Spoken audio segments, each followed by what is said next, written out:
Mangda pemargin pembangunan rumah murah sayan gelis, pemerintah daerah Kaaptiang nenten banget mialangin kawentenan izin ipun. Napi malih pengarse kerama majang rumah murah dahat agang. Pangurati properti Bagio Utomo Mausang selama puniki kewentenan kepengurusan izin sejeroning wangun rumah murah sampun marki becik. Ya desana sapunika ayayan saniki ijen saking pemerintah daerah patut kebecikang malih. Perizinan manda neten suwe kuendananipun. Wiwilannyane sandukan pengarse kerama pemekas masyarakat berpenghasilan rendah utawi MBR majang rumah murah ring Bali dat agang. Kemendagri dalam sampun ngemedalang peraturan nomor 5 warsa kali dali 17 nganinin indik perizinan wiadin non perizinan rumah murah majang masyarakat berpenghasilan rendah.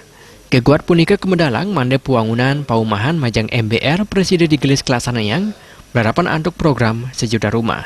Program pemerintah khususnya Pak Presiden Republik Indonesia itu mengharapkan semua regulasi tidak dipersulit, harus dipermudah.